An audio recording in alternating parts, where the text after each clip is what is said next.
여러분 안녕하세요. 송영선입니다.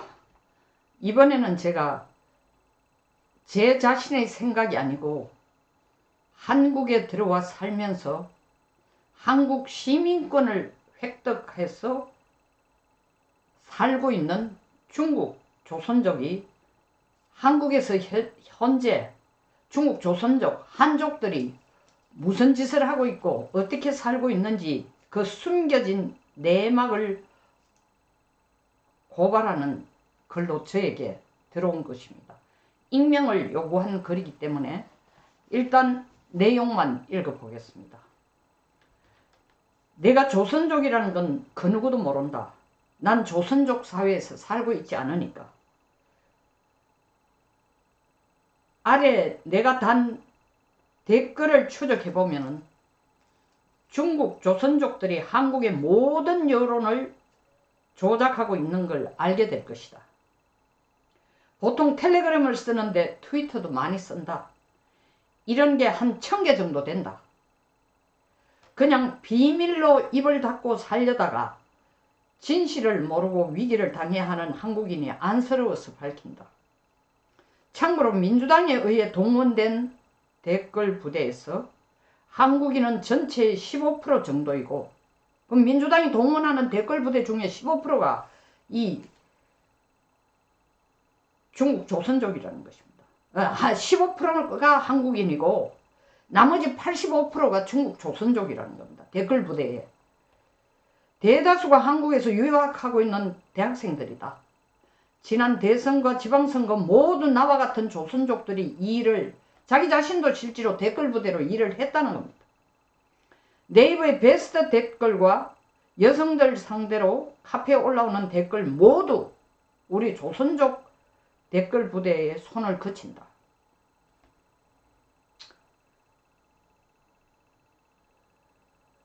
중국 정부와 한국의 민주당이 이 일을 주도하고 있는데 그들은 무슨 짓을 해도 수사를 받지 않을 것이라고 말한다. 대다수 한국인들이 코로나에 집중하고 있을 동안 중국 정부는 한국의 모든 근간 산업을 장악하기 위해 마술을 뻗쳤다. 시선 돌리기에 성공한 중국은 한국의 민주당 내의 친중 정치인과 결탁하여 한국 전역을 삼키는 작전에 들어간 것이다. 이 글을 진짜로 처음 작성할 때가 2020년 그 부근입니다. 마음이 많이 불편하다. 이런 진실을 알려줄 언론이 한국에는 몇 개도 채 되지 않는다. 내가 이 나라 한국을 걱정하는 이유는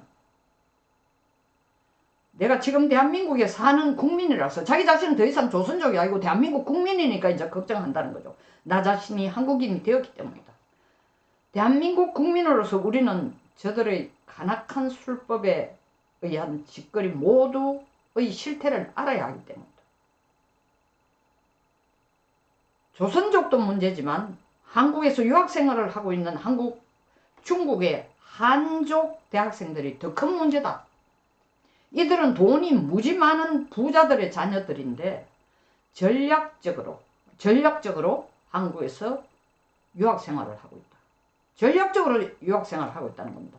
내가 안타깝게 생각하는 것은 아무리 내가 이런 말을 해도 음모라고 생각하고 해버리고 무시해버리는 대다수의 한국인들의 정신상태다.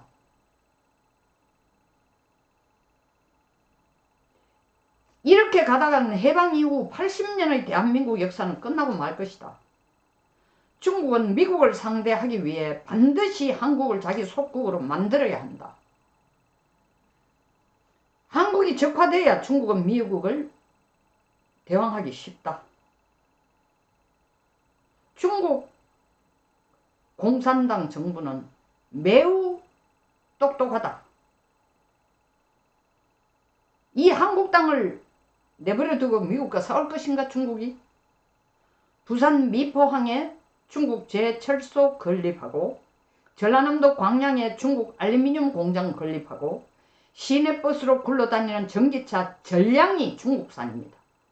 심지어 문재인 정부 때부터 중국산 전기차를 살 경우 정부 지원금을 주고 태양광 패널은 모두 중국산을 쓰게 하고 세종시 스마트시티화 조성도 중국 1대1로의 하나이다.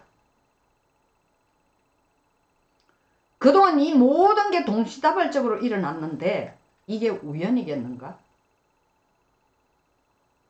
중국은 곧 한국전력도 손에 넣는다. 한전도 손에 넣는다고 합니다. 한국은 지금 극한의 위기에 놓여져 있다. 안타깝지만 한국은 스스로 깨닫지 못하나 곧 누구도 돌볼 수 없는 지경의 내리막으로 곤두박질 칠 것이라 생각한다. 한국민은 선동에 잘 휘둘려서 조선족 댓글 부대에 의해 이리 우르르 쏠렸다가 저리 우르르 쏠린다. 그러니까 이 댓글에 따라 가지고 쏠린다는 겁니다. 이쪽으로 갔다 저쪽으로 갔다. 미국조차도 이런 상황에서 중국을 대응하여 막지 않는다면 이 나라는 끝장이고 미국 역시 극동의 전략적 방어선이 무너진다. 그리고 지도에서 독립의 나라 이름으로 한국은 사라질 것이다. 문재인이 대통령 선거에서 당선하는데 중국 공산당이 직접 개입한 것은 사실이다. 이거 엄청난 얘기입니다. 당선시켜줬으니 중국 공산당에게 뭔가를 줘야겠지? 지금까지 한국에서 벌어진 일련의 사건들을 되돌아보라. 부산 미포항 중국 제철소 건립, 전라남도 광양 중국 알루미늄 공장 기공식, 강원도에 지어지는 차이나타운, 영종도와 송도의 중국 투기자본 허락, 세종 스마트시티 중국 건설업체 참여, 중국산 태양광 패널 일색, 중국산 전기차와 그에 대한 한국 정부의 보조금, 코로나로 구하기 어려울 때도 마스크 4억 개를 중국에서 밀반출, 중국산 미세먼지에 대한 비판적 환경단체 입을 봉쇄, 코비드19 창궐 시에도 중국인의 한국 입국 허용. 중국 경제가 발전하면서 중국은 그 힘이 비대해지면서 이제 미국과 헤게모니전에서 싸워 이기고 싶어한다. 그 싸움에서 유리한 고지를 선점하기 위해 한반도 공산화에 초점을 맞추고 있다는 것이다. 한국이 적화되면 북한과 남한이 중국 손에 들어가고 미국과 싸우기가 매우 용이해지며 세계 패권의 정상에 한 발짝 더 다가가게 된다. 경제로 미국에 대항할 수단이 별로 없는 중국은 한국을 적화시켜 미국에 대항할 수단으로 삼는 것이고, 문재인 전 대통령은 재임시 그 미끼를 덥석 물었다고 생각한다. 문재인 전 대통령은 공산주의자이지만 권력 욕심이 많은 사람이라 본인이 대선 때 당선되기 위해서는 중국 공산당 개입이 절실했고, 중국도 전략상 원하는 바가 있어 서로의 목적이 맞아 떨어져서 문재인은 그 기회를 잘 활용했다. 그러나 문재인은 자기가 얻어낸 것이 있는 만큼 갚아야 하는 것이 있었고, 그 딜이 시작된 이후로 문재인은 중국에게 모든 걸 넘겨주게 됐다. 뭐 대표적인 것 중에 하나가 요 글에서는 없지만 지금 윤석열 대통령이 바로 감사원에게 감사 조치를 하라는 게 뭡니까? 사드 배치를 의도적으로 지연하고 한미 간의 사드에 관련된 공동훈련하기 직전에 그 정보를 민간인들에게 쏘가지고 사드 배치를 못하도록 막게 하는 것, 그리고 공동작전의 내용들을 중국에 다 보낸 것, 이게 문재인 정부 때의 국가안보실장으로 있었던 사람, 그리고 국방장관, 그리고 국가안보실의 제1차장이 짬짬이를 했다는 거 아닙니까? 그걸 감사원에 감사를 시켰습니다. 그 감사원이 2024년 11월 22일 그 감사 결과를 찾아내고 난 뒤에 이창수 중앙지검장한테 이거 수사 좀 해주십시오 하고 나잖아. 그리고 12월 3일 대통령이 계엄령 선포를 하니까 바로 12월 5일날 체제감사원장과 이창수 중앙지검장을 탄핵을 해버립니다. 말로는 이창수 지검장에 대한 탄핵의 이유가 뭐야? 아, 너 김건희 도이치모터사 주가 조작하는데 간접적으로 도와준 거 아니야? 그리고 최재감사원장은 전현희 전 국가권익위원장에게 표적 수사한 거 아닙니까? 시답자는 말도 안 되는 이유를 들어가 탄핵을 시켰는데 실질적인 내용은 문재인 정권이 간첩질을 하는 것에 대해서 수사를 했기 때문에 민주당이 아주 발빠르게 그들을 탄핵시킨 겁니다. 문재인은 중국에게 모든 걸 넘겨주게 되었다. 한국의 많은 토목공사, 각종 이권사업들이 전부 중국 기업과 얽혀 있다는 것은 이를 증명한다. 문재인은 지난 대선 때 조선족 댓글 선동부대원의 도움과 중국 정부의 개입으로 인해 대통령이 당선되었고 그 진 빚 때문에 아무 소리 못하고 있다. 자신이 중국과 척을 지는 순간 중국 정부에 의해 정권은 몰락하게 되고 중국은 타살당하게 될 정도였기 때문이다. 부정선거는 한 번도 멈춘 적이 없다. 보궐선거, 재보궐선거, 지방선거, 총선, 대선에 망라하여 자행되었다. 왜냐하면 이 사람이 직접 자기 자신이 댓글부대로 일했다는 거 아닙니까? 한국은 보기보다 도덕적으로 매우 취약한 나라다. 비리에 익숙해져 있다고 보는 거예요. 이 사람은. 그걸 당연시 여긴다. 그리고 잘 잊어버린다. 그건 맞아요. 한국 사람들 정말 잘 잊어버려요. 용서는 못하면서 잘 잊어버려요. 독일은 뭐라고 했어요? Don't forget but forgive. 용서를 하되 잊지 말라는데 우리 한국 사람들은 어떤 거예요? 용서는 못하면서 잊어버리는 거는 완전히 뭐 이게 세대갈인지 어떤지 잘 잊어버려요. 그리고는 반복한다. 아무도 모르고 지나간다. 1998년 김대중과 노무현의 대선 당선에도 중국 공산당이 개입되었다.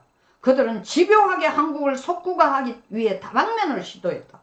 전자개표기로 부정선거를 할 수 있다는 걸 벌써부터 민주당 사람들은 다 알고 있었다. 이래서 대통령이 계엄 선포를 한 거예요.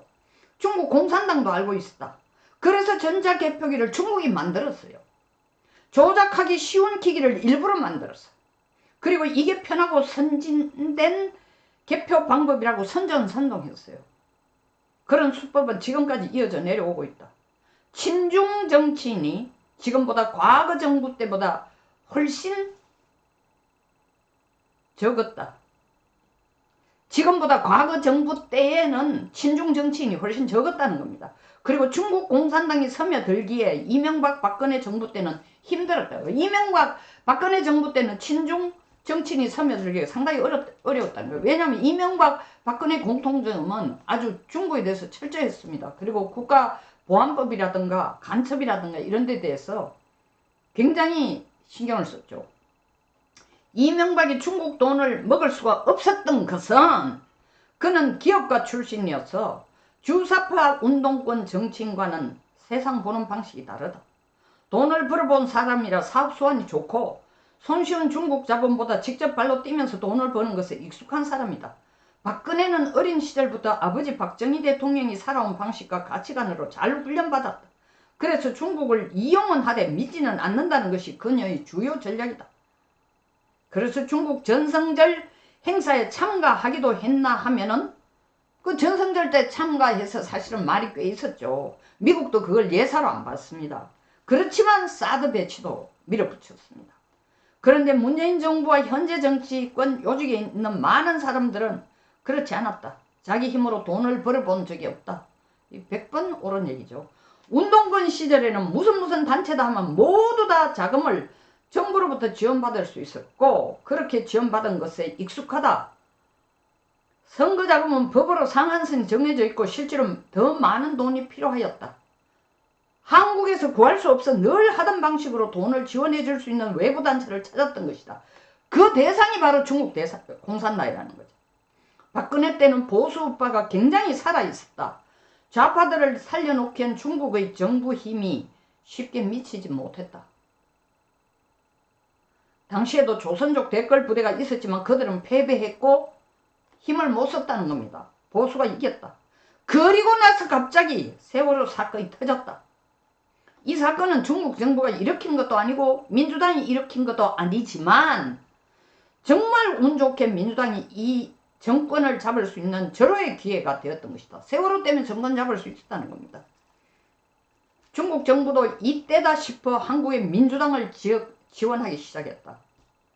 이게 바로 박근혜를 몰아낸 겁니다. 그리고 태블릿 PC의 조작, 조선족 댓글이 주도하는 여론전, 이에 따라 박근혜에 대한 실망을 느낀 한국인들은 조작된 여론에 휘둘려 분노를 분출하였다. 우리가 속았죠. 조작된 태블릿 PC 사건에 의해 판세는 기울어져 가고 막대한 선거 자금과 여론조작, 전자개표기로 조작 등 기만당한 국민들은 결국 문재인을 당선시키고야 말았다. 중국 정부는 위에 두 가지 사안이 아닌 한 한국인들끼리 찌르고 볶든 말든 신경 쓰지 않는다. 그러나 한국인들 사이에는 강한 반중 정서가 불어닥치면 그걸 잠재우기 위해 중국이 댓글 부대를 다시 투입시킨다는 겁니다. 이런 작전을, 이 반중 정서가 얼마나 강하냐 약하냐에 따라서 댓글 부대 투입을 강약을 조절해왔다는 겁니다. 24시간 조선족들끼리만 행동하는 것은 아니다. 조선족들은 상부의 지시에 의해 일사불란하게 움직인다. 필요한 인재풀을 적재적소에 배치하는 수법에 있어서는 경력과 노하우가 많은 게 중국이다. 선동하여 밑바닥이 좀 다져졌다 여겨지면 같은 자리엔 더 이상 조선족이 머물 필요가 없다는 겁니다. 한국인들이 그 다음은 알아서 따라온답니다. 세뇌당하고 선동당한 한국인들은 그걸 다른 커뮤니티에도 스스로 알아서 잘 퍼뜨려 준다는 겁니다. 일종의 온라인상 우한 폐렴 코로나 바이러스인 셈입니다. 저절로 넓게 전염되어 가는 거다. 바닥만 만들어놓으면 한국인들이 알아가 퍼다 날라준다는 겁니다. 보배도 조선족들이 들어가 관리하고 있다. 이 댓글 부대 보배. 조선족 댓글 부대원이 없는 커뮤니티는 단 한 곳도 존재하는 곳이 없다는 것입니다. 중국은 인구가 많고 이런 쪽의 인재풀이 차고 넘친다. 다만 그때그때의 상황과 커뮤니티 부침에 따라 사용하던 단체방 SNS방을 버리고 다른 커뮤니티로 갈아타는 것을 계속 반복할 뿐이다. 오늘날 한국의 몰락은 중국 때문이다. 한국인 스스로 내버려둬도 내부 분열로 통합되지 않는 특성이 있지만 불난데다 기름을 붓는 식의 수법이 작금의 중국 공산당 수법이다. 한국인은 오랫동안 평화롭게 살아서 중국 공산당의 통치 방식을 이해하지도 못하고 무서워하지도 않는다. 중국 공산당이 얼마나 비열하고 잔인한지 아니한 한국인들은 전혀 이해하지도 못하고 알지도 못한다. 한국 여자들이 국익과 안보에 대한 개념이 부족한 것도 전쟁을 경험해보지 못한 세대들이라서 그렇다.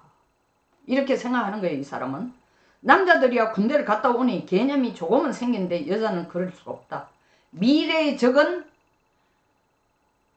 북한보다 중국이다. 중국이 한국의 가장 큰 걸림돌이다. 예전에는 한 번도 생각해 본 적이 없던 개념, 한국의 적은 중국이다 라는 것을 한국의 20, 30대들이 이번 시국을 통해 또한 나의 이 고발적 글을 통해 깨달았으면 좋겠다. 이게 바로 윤 대통령의 계몽령입니다. 대통령이 이걸 다 알고 있어서 혼자서 아무리 노력해도 국민의힘 당과 합쳐서 뭘 해보려 해도 콧방귀도 안 끼고 협조도 안 되고 한동훈은 뻘소리만 하고 있지. 대통령이 지 말 들었더라면 이런 사태가 없다고 뻘토당도 안 하고 있는 소리를 하고 있는데 사실은 대통령은 SOS를 국민의힘에게 수도 없이 보냈지만 협력을 얻지 못했습니다. 할 수 없이 겸령을 선포했고 2030들은 그것을 계몽령으로 깨닫기 시작한 겁니다. 이 조선족 출신이지만 지금 한국인으로 사는 사람이 자기 이름을 밝히지 않겠다 하면서 보낸 글입니다. 우리가 지금 어디 서 있는지, 왜 이재명이 집권하게 되면은 친북, 종중 국가로 일사천리로 내달리게 되고 대한민국이라는 것은 지도상의 이름조차도 없어질 가능성이 있다는 것. 무서운 얘기입니다. 새겨 들었기를 간곡히 부탁드립니다. 송영선 TV였습니다. 끝까지 시청해 주셔서 감사합니다.